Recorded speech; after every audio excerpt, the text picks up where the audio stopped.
Hi everyone, welcome to ArtsFest Online. In this evening's talk, All the Writing Selves We Have to Be, we will be joined by our creative and professional writing team, plus guest author Emma Purshouse, in a discussion on how to forge a writing career. Please use the Q&A box if you have any questions for our speakers, and we'll go through them at the end of the talk. And just a quick reminder that this is a public platform and the session is being recorded, so please don't share any confidential information. Welcome everyone, over to you, Rob. Thanks very much, Claire, and warm welcome to everyone tuning in for our event this evening. This is an ArtsFest online event called All the Writing Selves We Have to Be. And this idea first came about earlier in the year when us creative and professional writing gang at the University of Wolverhampton got our heads together and started thinking about all the different things that we have to do as writers outside of just the everyday exercise of putting pen to paper or putting our fingers to the keyboard. All the different hats that we have to wear and how we juggle those things and the pros and cons of all those things. And we thought it would be a really interesting idea to kind of have a sort of roundtable discussion about all of these many hats that we wear and the way that we juggle them and the different sort of thought and creative processes we have to go through to think about these things and to function, I suppose, as creatives. So it gives me really great pleasure to introduce our panel this evening. I'm going to be the chair. Our head honcho, team captain, I'd like to welcome Dr. Lisa Blower, novelist, short story writer, academic, and prize-winning author, joining us this evening. Our other CPW expert is Charlie Barnes. Dr. Charlie Barnes is a multiple crime fiction novelist, amongst many other things, and a fantastic poet as well, and has recently been the Worcester Poet Laureate as well. And I'm also very pleased to welcome my other colleague, Dr. Inez Gregory Labarta, who is a novelist and a writer and a podcaster and an editor. And again, another really superb addition to our team who's going to offer some really interesting insights to our discussion today. But we also have a special guest joining the creative and professional writing team this evening. Someone who many of you will be aware of. She's an absolutely incredible poet, comedian, slam performance poet, essayist, short story writer, and a novelist as well, and with multiple poetry collections to her name too, and another award-winning writer on our panel today.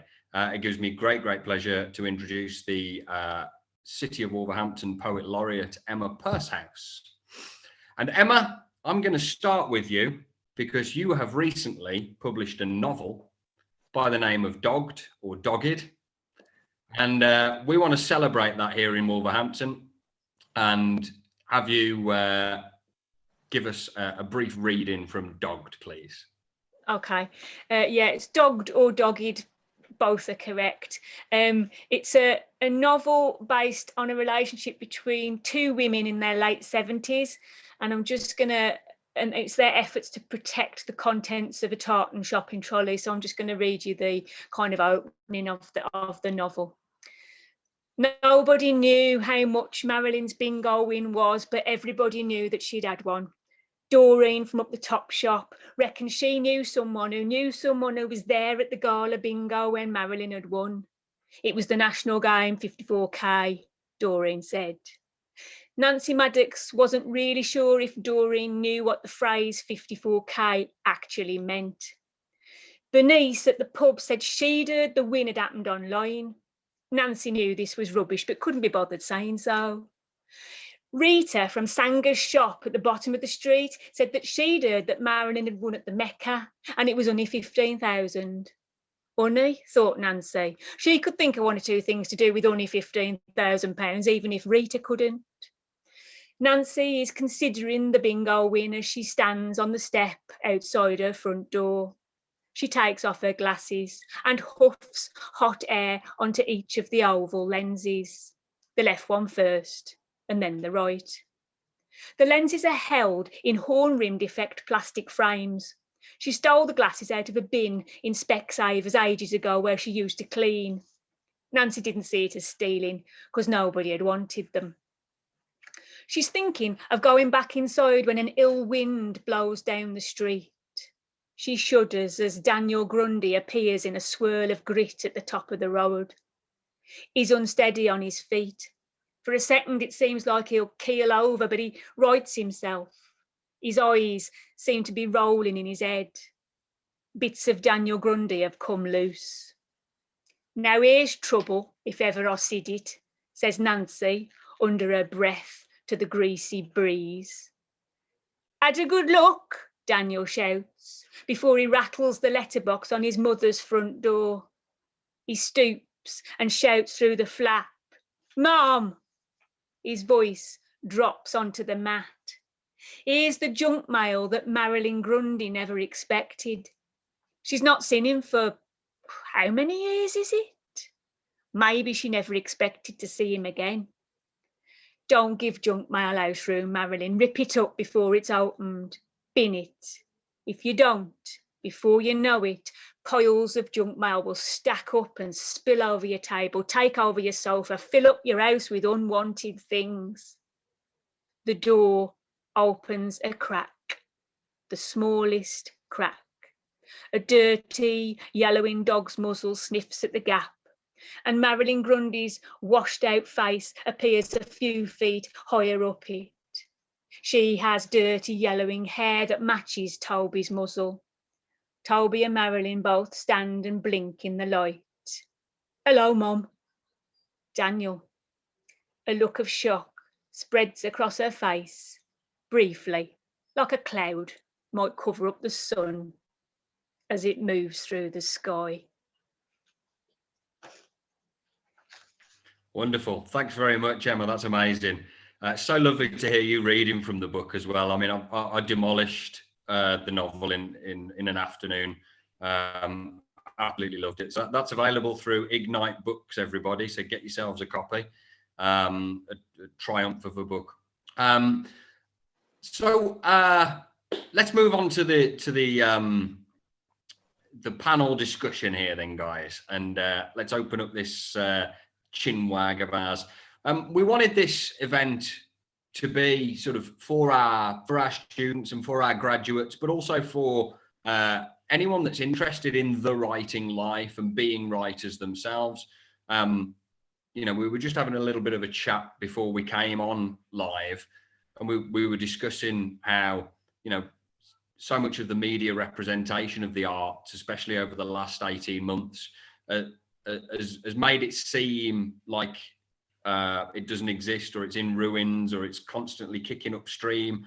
But depending on how you see these things and how you play the game, as it were, there's so many more opportunities and avenues for people in the arts and in the creative industries and in writing, which is what we're going to focus on, that might meet the eye. And that's sort of the message that we want to shove out there to everyone as well.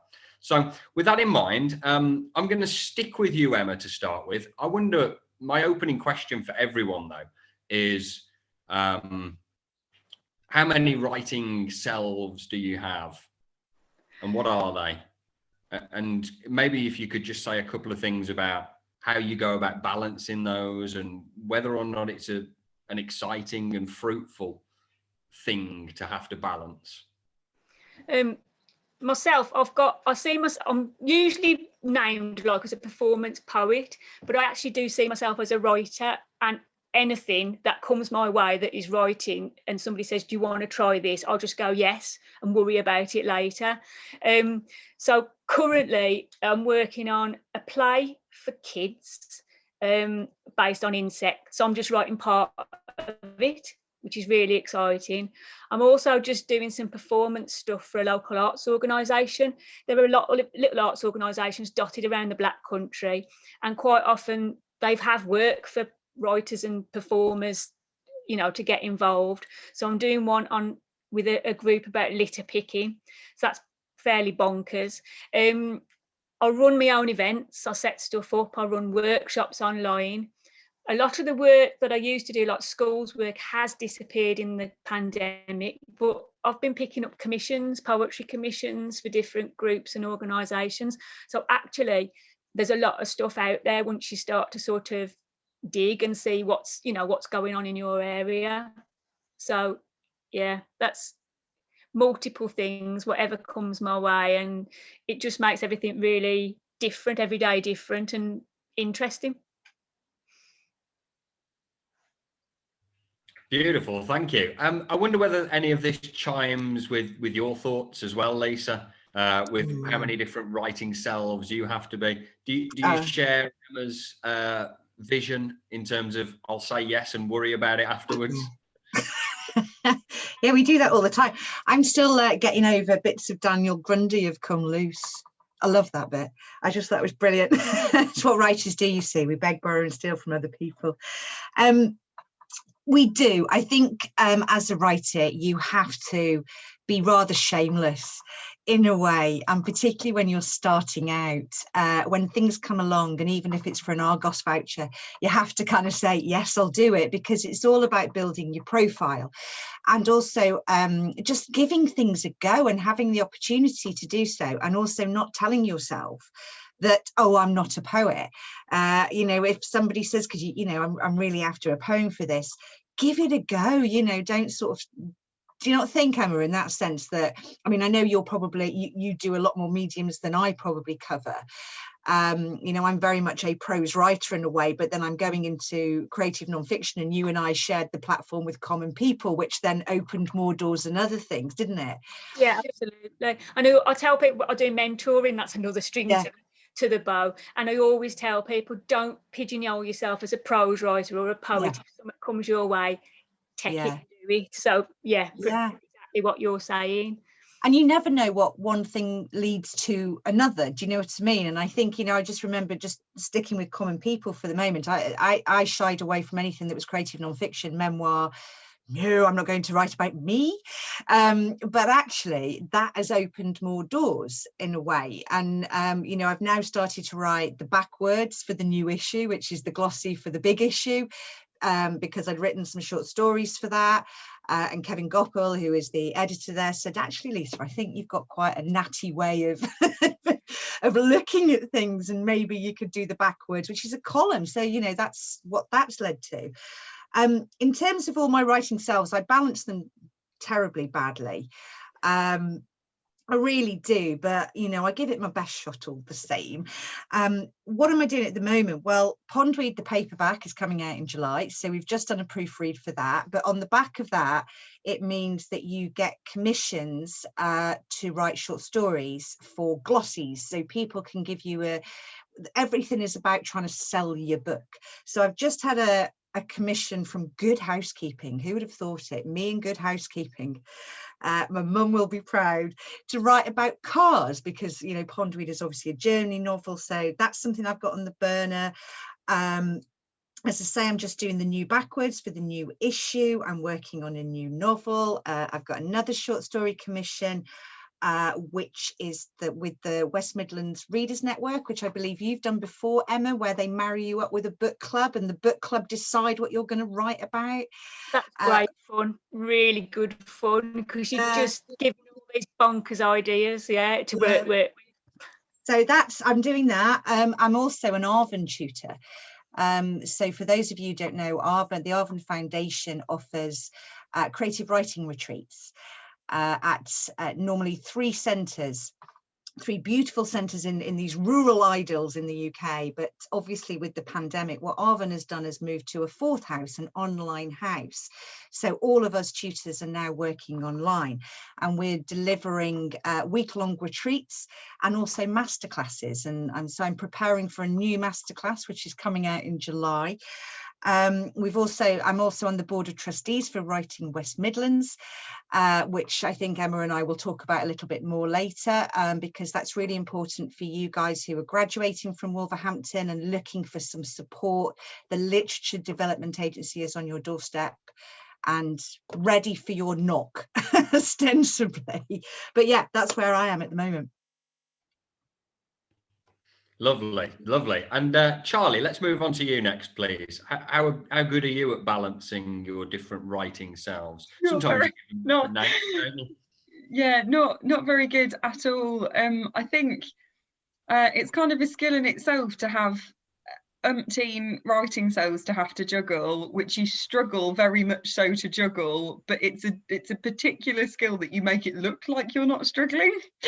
And it's very much a treading water sort of experience, I think, to be a writer. I dabble in lots of different things, and I feel greatly reassured that seems to be the theme of the evening so far. I think people mostly see me as a crime writer now. I think that seems to be kind of where I'm comfortably sitting in terms of prose work. I had my third detective novel as part of a trilogy came out in March this year. My next psychological thriller, called All I See Is You, is out next Tuesday. So that's very exciting to have kind of on the horizon. But last Thursday, I think it was, my most recent poetry pamphlet came out, which is part poetry pamphlet, part prose poetry, I suppose, if anyone really knows what prose poetry is. I feel like I'm writing in a genre that doesn't exist at the same time. But I feel for a little while now I've kind of been juggling crime writing and poetry writing as sort of my two writing personas, I suppose. But kind of before we hopped on this evening, I mentioned that I'm currently scouting out publishers for my very first romantic comedy, and I have no idea whether it is any good at all. But much like Emma and much like Lisa, I am always of a mind to just have a go at something. And touch wood, it's served me really well, I have to confess. And I've had conversations with kind of student writers before now where they've said, if you've got one really, really good bit of advice, what would it be? And I always say, be cheeky. Because there are a lot of opportunities that I have got just because I've asked. And it's really, really difficult to put yourself out there initially, I would say. But we are in a if you don't ask, you don't get sort of situation. And one of my writing selves, for example, is that I'm the current managing director of Sabotage Reviews, which means that I also run the Saboteur Awards alongside that. And when I applied to take over from Claire Trevienne, who founded Sabotage Reviews, never in my wildest dreams did I think that I would be the person that she would pick to actually take over the organisation. I just thought, well, at the end of this, someone who I really admire will know that I exist, and that will be nice. And that was as much as I took into the application process. But now it will be my third year running the Saboteur Awards, my third year doing it differently. Thank you, COVID-19, for that wicked curveball. But yeah, so I am part events organizer, I am part editor, I am part writer, and then within the writing self there is the crime writer and there is the poet. So there is the person who spends an awful lot of time researching the intricacies of, I don't know, how to investigate a crime that's orchestrated through the dark web. And then there's like the poet bit of my brain that functions on, I went for a walk today and found this really unlikely flower. So I'm going to spend some time reading about the folkloric beliefs around that flower, and then I'm probably going to write 5 poems about it.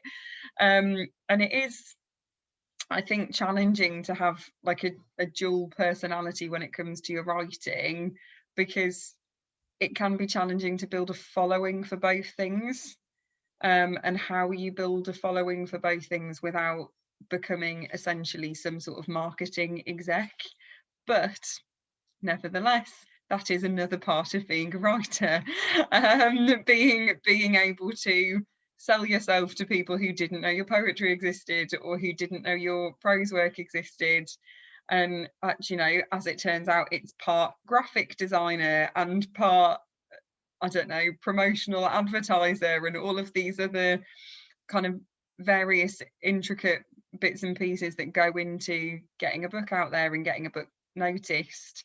So I think there's a lot of compartmentalization involved to the writing life that people overlook, because I think people see writing as just that, and that it is as simple as, well, oh, you write, that must be really nice. And you think, yeah, but I write and I teach and I coach and I orchestrate events, and I think any given writer on any given day could be wearing any number of hats. But I suppose mine is crime writing and poetry about flowers.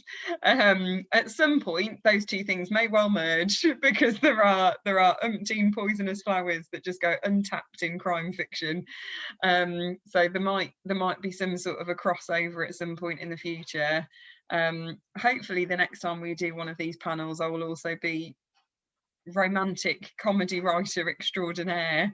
But something else that I said kind of before we hopped on for the discussion was that it's actually quite nice to be back to the drawing board and starting afresh, because 2018 was the last time that I was actively searching out publishers, because I've been with Bloodhound Books since they took my first novel, which came out at the start of 2019. I signed my contract for it in the middle of 2018. So starting afresh in a new genre under a pseudonym as well, because the book is written under a pen name, feels a little bit like being in my writing self, or creating a new writing self, but also being in disguise at the same time, which is quite nice at the minute. But I'm sure once the rejections start rolling in, I will find it tiresome very quickly. But that's me. That's my writing self, or writing selves in a few nutshells. Thanks very much, Charlie. So yeah, I mean, you guys are already getting pearls from us here. Say yes to everything, stay curious, and be cheeky. And really, you know, be curious as an entrepreneur would, in terms of thinking about what you might be able to do and testing the waters in that way. But it also, and I think many of the people on the panel here are going to agree with this, that it keeps your creative mind curious as well, and keeps you in that sort of fight ready mode that you can keep writing as well. I'm interested now to introduce our final panelist today. Inez, I'm particularly interested in hearing your perspective on these writing selves and all the different writing selves that you have, in terms of the sort of new media and the new technologies that you work with as well. So please introduce your writing selves, Inez. Yeah, thanks, Rob. Thanks for that. So I'm mainly a prose writer as well. So I mainly like writing novels, novellas. I really like novellas because they are short and sweet, and short stories as well. But my other passion is podcasting and the radio. Just because I really like going on very long walks and listening to your audiobook or to a podcast. It's just, it's so entertaining. And I used to work as a journalist as well. So throughout the years, obviously while I was writing as well, I've been working as an editor, as a freelance editor. I've worked in different podcasts. And, it's such a big world, the podcasting world. I started working in a podcast called The Writing Life, precisely, in which we interviewed writers. But the questions were focused more on how they made a living out of it. Because I feel like, even when I'm teaching students, and even myself when I started, I thought everyone I could see publishing, I thought they were part of this like really special club where, these things you would publish and win awards. But like, I was like, how do I get there? Like, I just, because like Lisa and Charlie were saying, you do the writing and, that's really fun, but it's a lot of work. But then that's just like climbing the mountain to the top, and you still sort of have to get down. And that getting down is, finding the publisher and going through all that process. So that podcast was really good. And just having the chance to interview other writers was fascinating. It really helped me. And it's something I would recommend to everyone. Just go and talk to the writers you admire. If you like podcasting, it's super easy to start, especially these days. I mean, most smartphones now just record with pretty good quality, to be honest. But you can also interview them for like your blog, if you have a blog, to do a video like this, you know, and then post it on Instagram or wherever.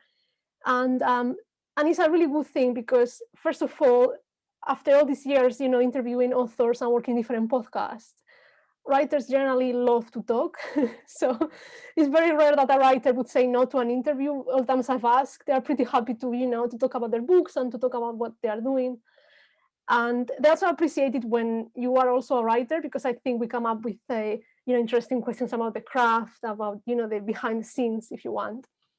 And you also learn a lot from them, and sometimes you even, like, you know, kind of make friends with them, and then opportunities come your way. In that sense, that has definitely happened to me, you know, and it's really, really good. So that's some of the work I do as an editor. These days I'm working as an editor for Litro magazine, which is a really good magazine. It's set both in London and in New York. They're also online, and yeah, I just basically curate their podcast submissions. So these are authors who record their short stories and things like that. And I would, you know, choose the ones I want to publish every month, and those get published. But I'm also working on having a podcast here with the department. So I get to interview Lisa, Rolf, and Charlie as well. And I'm also thinking about ways in which we can also integrate the students and talk about the writing life, because I think, yeah, that's something so important that we need to discuss. Because writing can be so lonely, and some of you may love it because you get to be alone, but I'm an extrovert personally, and I can only be sitting in my house writing alone for so long. And I feel like it's so nice to, you know, when you're frustrated with a piece, when, you know, when you are on the drafting process, or where you are dealing with rejections, or with another editor, which is, you know, who is been a bit difficult. It's just so nice to find another writer and talk to them. So important. So that I recommend for all of you to just tend to find your community and reaching out. And yeah, so I'm currently, just to finish, I'm currently trying to find a home for one of my novels. So Charlie, I feel you. But after publishing, I've published 3 novels and a couple of novellas, and I learned it's a very slow process generally. So I'm very patient. I'm not in a rush, and I think it's good also to take your time and find the right people to work with as well. I think it's, you know, it's also important. So I'm very, very, very, very patient with that. I'm hoping to hear from a couple of editors. And I'm also, you know, sending short stories out. And just to finish, for any of you who feel really scared of sending your work out, because I know I've talked to some students who, you know, are producing really brilliant work, which is one of the best things of being a teacher, that you get to see really amazing stuff, and it's very inspiring. But they tell me they've never sent things out, or they are really, really scared. And I just want to say from here that, you know, you just have to start sending things out this very moment. You don't have to wait to be ready, because you are never ready. I mean, let's face it, Lisa, Rob, Charlie, like, are we ever ready? Even now, I'm not. But just start sending the work out. And yes, rejections will come. I was just telling, this year, I've received so far, you know, from short stories and essays I've been sending out, I think 5 rejections. One of them was really great. It was from Granta, and it was very lovely. They took the time to write back to me, and, you know, very lovely comments. So I'm counting that as not as a complete rejection. I was very happy to receive that.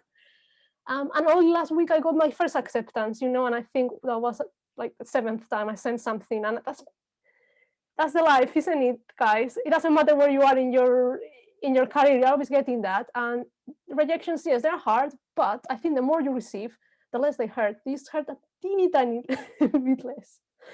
So yeah, you guys just start sending your work out. That would be my main advice as well. Lovely. Thanks very much, Ines. I'd like to open this up as to a wider kind of back and forth discussion now then, gang, and perhaps sticking with some of Ines's observations here. I think, Ines, you offer a really interesting sort of case study, really, in the way that this sense of being cheeky and being curious and saying yes to things, but then being industrious in that spirit as well. You know, taking the seed of your idea of, I want to be a writer, so I'll talk to other writers, and that then becomes this bigger thing that you've now made a really huge success of. And I wonder whether we could open this up with the same sort of spirit that Inez has demonstrated in her career, that of how much do your different writing selves influence the others? To what extent does your poetry, Emma, feed into your prose? What different hats, Lisa, do you have to wear creatively when you switch between long form novel and short form short story? And the same for you, Charlie. How much do the different branches of your writing bleed into and help each other out in some ways? Well, they have to, don't they? I mean, that's the thing, because you tend to, I think the thing to note about a writing career is that everything, you're writing all the time, and you're never not writing. You'll be writing a novel, and then you know you've got something else that you've got to do. So one informs the other, which informs the other. Even if you're reading, occasionally now you'll get asked to read something to endorse, and then you can kind of read something else, which then informs that and informs that. And then that kind of sort of springboards new ideas in order to write something else that you think, oh, that competition is coming up. Because that's the other thing, I think, on the back of what you were saying, Innes, is to use the competition platforms, because they're there for a reason, and they are allowing you to get your stuff out there, get it read. You never know who's going to read it. It's incredibly subjective, but it's a really good way of getting your name out there.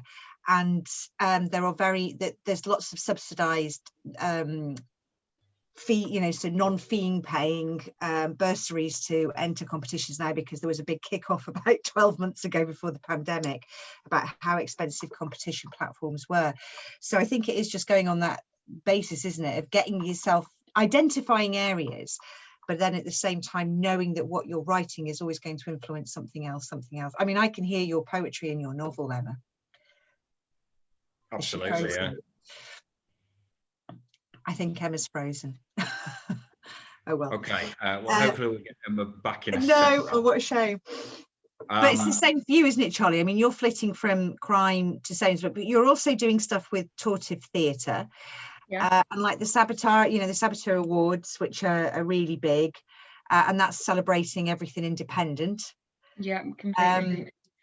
Yeah, completely. And I think I agree with you entirely, Lisa. I don't think there is a way. I mean, they're distinct insofar as this is my interest when I'm wearing this hat, and this is my interest when I'm wearing this hat. But like the bleed through from one area to another is inevitable.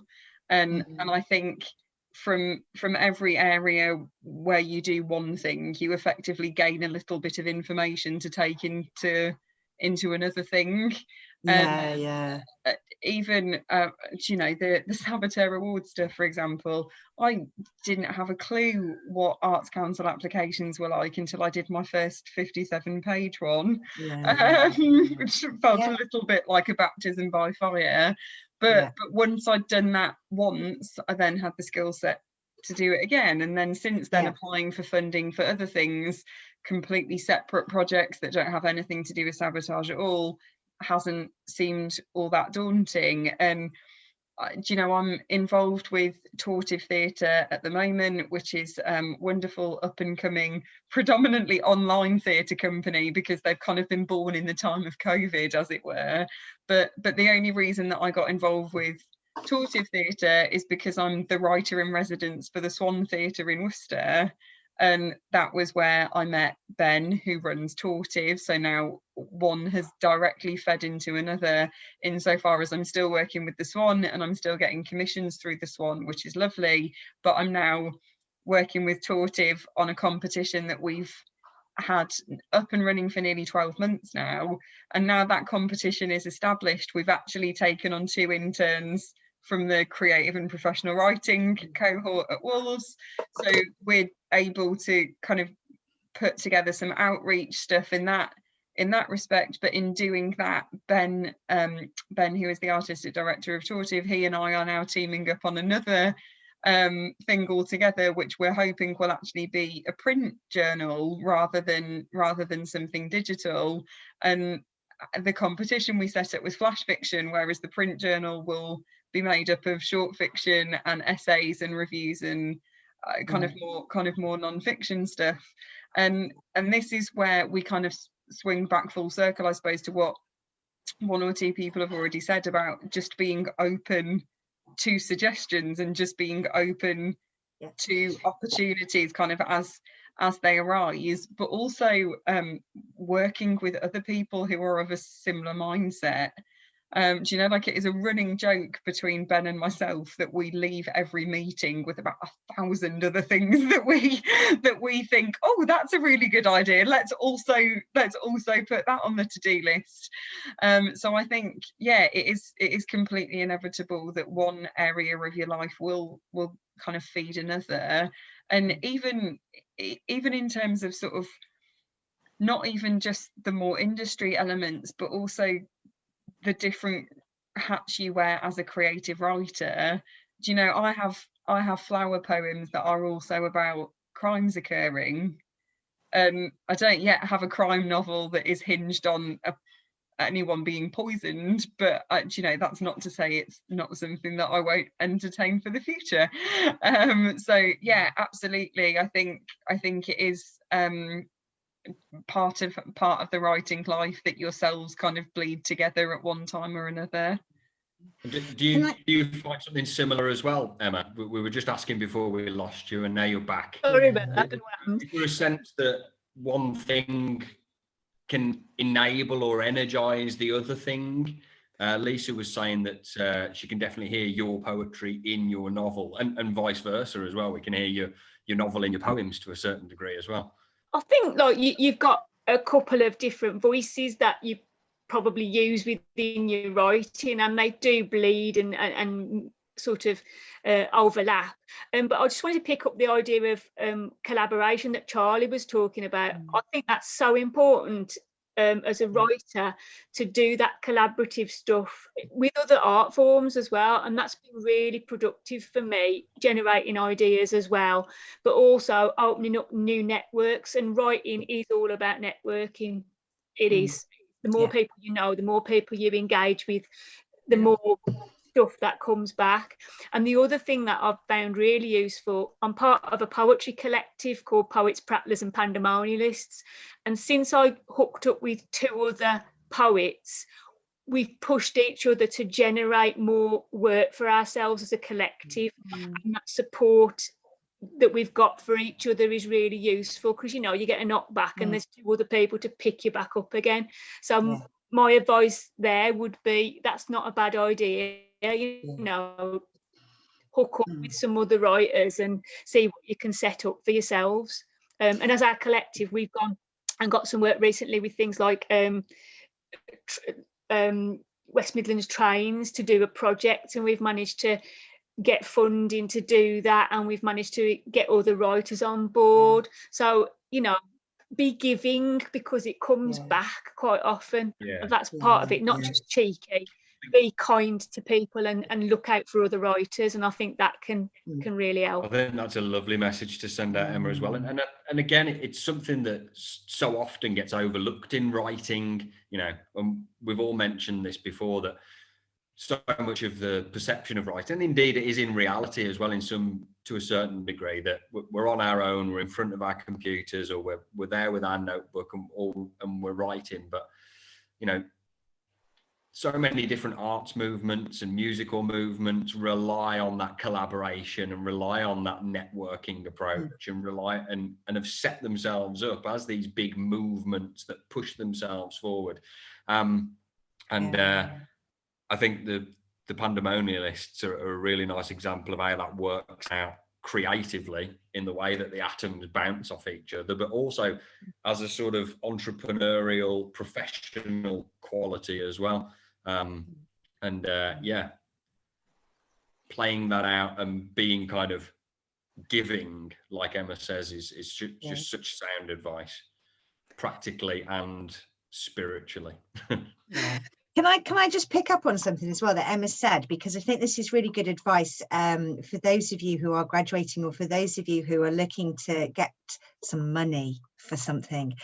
There is a wonderful thing called the Arts Council, and they have various platforms of funding, from Develop Your Creative Practice for an individual creative writing grant, which allows you to develop work or to buy some writing time, which is ostensibly what writers are always looking for. Or a great piece of advice that was given to me once, which was, Lisa, nobody knows they need a writer in residence unless you tell them they do. And it is one of those things where you can, if there is somewhere that you go, be it, I remember somebody did it in a train station in Bristol, I think it was Bristol Parkway, and decided they were going to be writer in residence on the platform, writing poems from the lost property. And I can't remember who it was, but it was a wonderful, wonderful project. But these are the kind of things that the Arts Council looks for, ways of getting writing out there, but also public engagement, you know, looking at engaging your local community in writing. So do go onto your Arts Council website, do sign up on Writing West Midlands as well, if I can come back to that, the Literature Development Agency, simply because they have a Room 204 Writer Development Programme, which is for aspiring new writers. Emma and I were part of the same cohort, weren't we? Probably about, how long ago now? 8, 9, 10 years ago. I don't know, the pandemic makes me feel like this has been 3 years, but it's a great way of getting to be part of a community. But also they offer workshops, masterclasses. They run the Birmingham Literature Festival, which is always promoting new voices. They run the National Writers' Conference in June. They run a Teen Writers' Conference, which Charlie, you spoke at in April. Is that right? It was in April, end of March. I think it was end of March. We've all got Zoom timelines now, haven't we? Nobody. Yeah. No one really knows when anything happens. No, not at all. But they also run what's called a Young Sparks programme, which is workshops for young writers. And they are always looking for assistant writers to support the lead writers, which gains you experience. Those of you who perhaps want to be primary school teachers or things like that, it's great experience. There's so much that goes on these literature development sites. For those of you not based in the West Midlands, you've got Writing East Midlands, you've got New Writing North, you've got New Writing South, and you've got Spread the Word in London. You've also got the Word Factory, which is a short story platform, again, supporting new voices. There's so much out there, isn't there, Emma, in the Black Country? There's Apples and Snakes as well, if you're into performance poetry, that do, you know, support and offer free courses and things. Yeah. Yeah. But it is about tapping into your local community. And if it's not there, invent it. Go to your library and start it up. The library's a great place to start, isn't it? I mean, I started workshops in there to just get myself known when I moved back to Shrewsbury. Yeah, same as I started a writers' workshop when I was a writers' group really early on in my when I was interested in writing, and it was a women's writers' group in Bilston, and some of the writers that came out of that and publishers who I'm still in contact with, Nadia Kingsley, who runs Fair Egg, one of those writers, Donna Bond, who does a lot of stand-up comedy, and that, you know, you still know them and you can still kind of do work with them, and I think that's a good thing to say. Set stuff up if you want it. If it's not there, do it. And once the festivals are up and running as well, there are volunteer platforms. And that's brilliant opportunity to go and see what happens backstage. You know, all that kind of, the whole idea of the performance, but getting some festival experience as well in terms of event management is a really good way, isn't it? It's a really good insight. Absolutely. And Ines, I think I can see you wanting to join in on this as well. And I'd be certain, I think a lot of people be interested to hear your side of this as well, because I mean, you're someone who's built up big projects on their own in lots of ways, and you've recently written big funding bids and things as well, haven't you?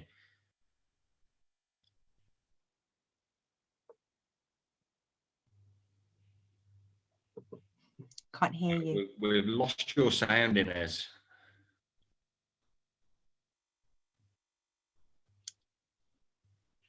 Oh no.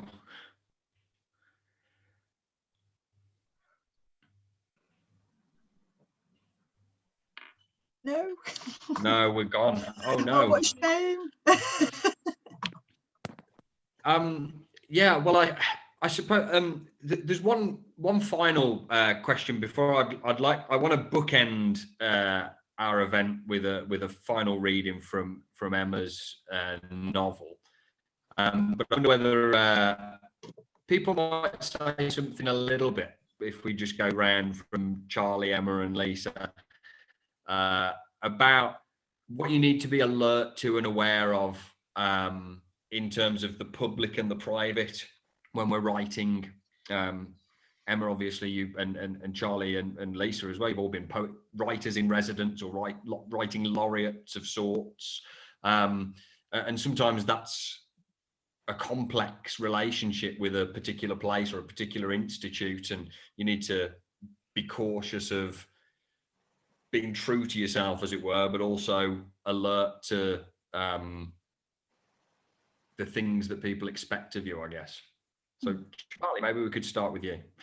Oh God, that is a tricky one.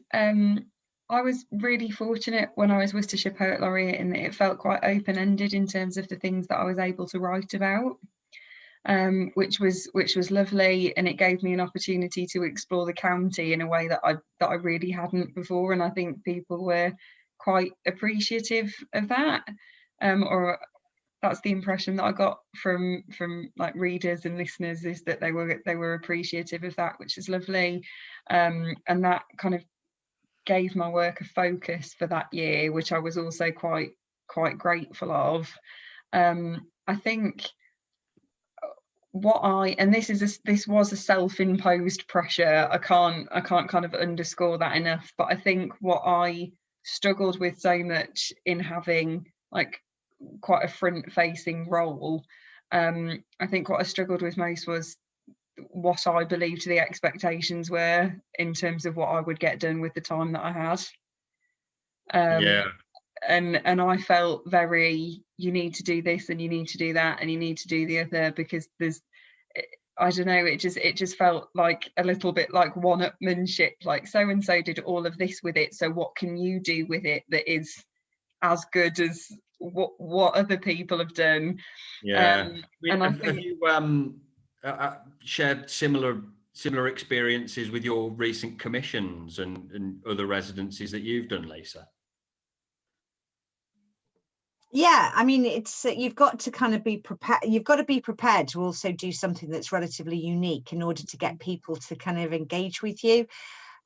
When I was a writer in residence, I decided very stupidly that I was going to share my novel writing practice from scratch. So I started with a bare desk and an empty walls. And then so everybody could kind of see that novel writing process through all the research. So it had to be visual because I was part of an exhibition in a museum and art gallery, and responding to Mary Webb, the centenary of Mary Webb's The Golden Arrow. And that was quite interesting. And then they plugged my laptop into a giant TV screen as I wrote, which was really quite horrible. And I'd always have these people kind of heavy breathing behind me. I'm a novelist. Which used to make me laugh.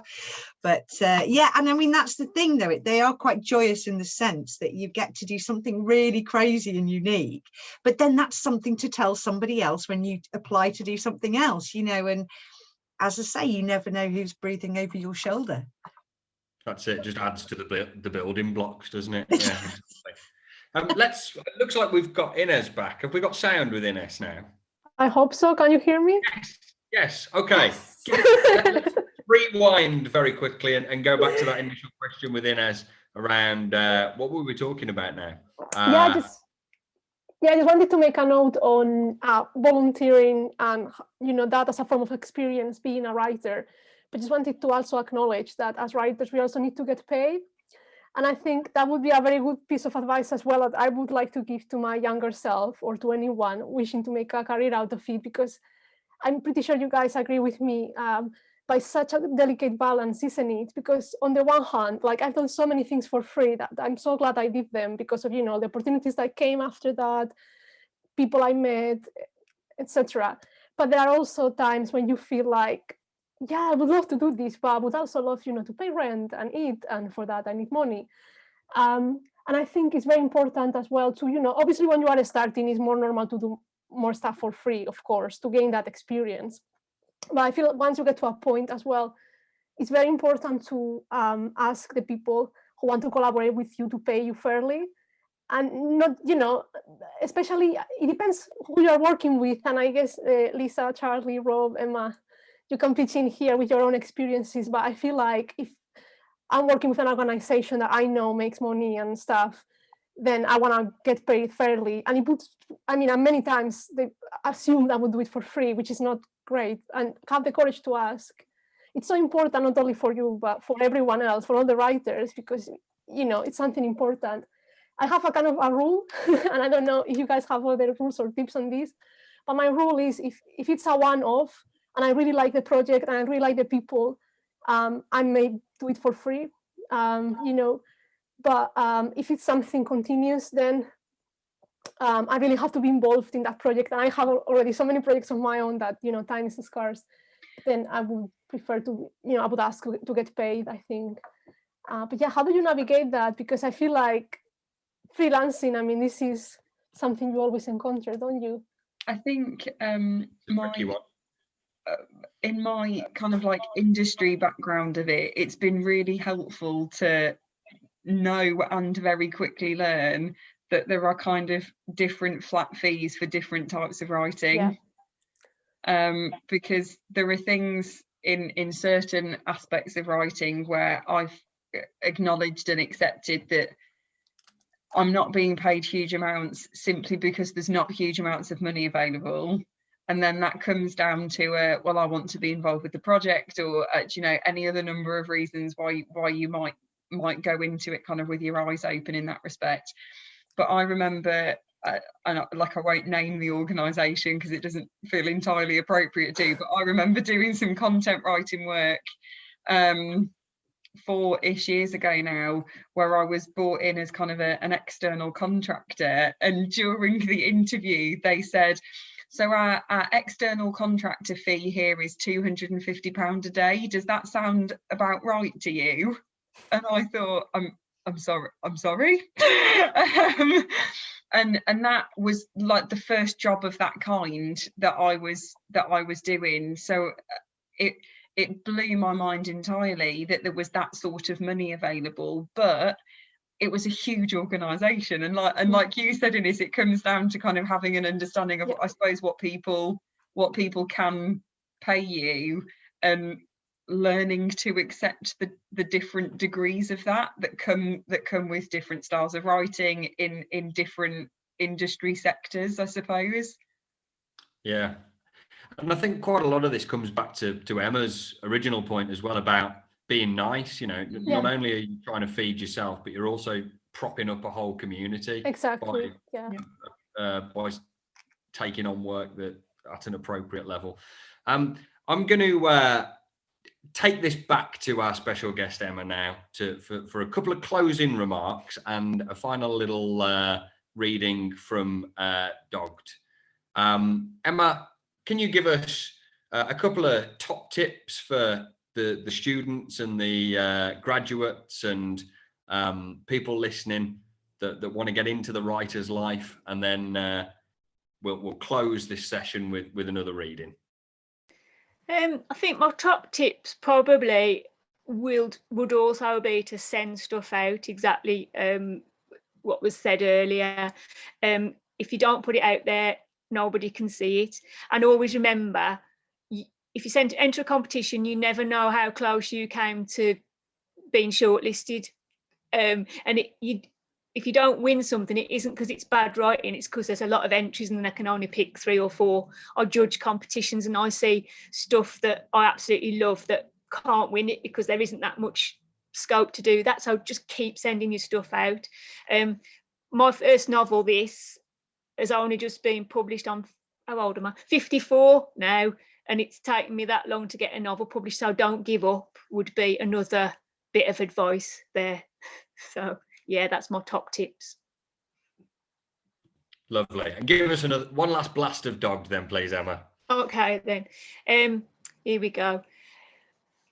Jumping a little bit further forward now. There's a knocking at the door. When she gets there, Nancy is standing glowering. Marilyn is a bit scared of Nancy, but she still smiles. How are you? More to the point, Amyo. What you done to your face? Marilyn reddens and touches her cheek. I give it a bit of a knock on the kitchen cupboard. Where's your Daniel? Says Nancy, indicating that she knows exactly what kind of kitchen cupboard Marilyn means. He's gone out somewhere. Where? Dunno. Is he coming back? Dunno, he's left his bag here. He might have gone to look for the dog. Toby got out last night. Accidentally. Daniel's a good lad, really, says Marilyn half-heartedly, trying to defend her son against something that hadn't yet been said. You want to watch out for your winnings, says Nancy, straight to the point. In Nancy's opinion, Marilyn is puddled, and she's betting the flighty piece will not have put the bingo money in the bank, however much it is. She probably doesn't even have a bank account. Nancy is judging Marilyn by her own standards. Nancy hasn't got a bank account, but then what would be the point? She doesn't have any money. Oh, our Daniel wouldn't. Marilyn stops herself as she remembers the £30 that Daniel has evidently borrowed while she was asleep. She thinks about the empty green tin lying on the bedroom carpet. She's sure he'll put it back when he signs on and gets some money. Nancy raises her eyebrows and blinks a number of times as if she's reading Marilyn's mind, before cocking her head to one side and squinting. Marilyn thinks about the mess in her kitchen, the hieroglyphics on her wallpaper, and the contents of her makeup bag now inexplicably strewn around the back room floor. Wait there, says Marilyn. Nancy waits. She hears some clanking and one or two curses. Marilyn rummages about in the glory hole set in the wall in the passageway between the front and the back. Nancy can hear lots of grunting and items being moved about. When Marilyn comes back, she's pulling an old tartan shopping trolley. One of the wheels is missing. She looks up and down the street and says in a hushed voice, "You look after it for me." Nancy looks uncertain. "I trust you," Marilyn says. Nancy nods, takes the handle of the trolley from Marilyn. The axle scrapes the floor as she pulls it over the road towards her own house. Thank you. Thank you very much, Emma. Emma Purshouse, everyone. And keep that applause going, everyone, for Lisa Blower, Charlie Barnes, and Inez. And I have been Rob Francis. It's a wonderful treat to see so many participants. I'm going to hand it back to Claire, who's going to tell you a little bit about what ArtsFest Online is doing next. Thank you for tuning in, gang. Thanks so much, Rob. Thank you, Emma. It's lovely to see you again. And of course, to our fantastic creative and professional writing team here at the University of Wolverhampton.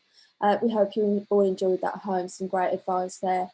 Our next ArtsFest Online event is tomorrow, Tuesday, the 27th of April, with artist Stephen Snoddy. And it's the first in a series of our Masters in Conversation talks. You can book for free through Eventbrite. Hope to see you there. Thanks for watching.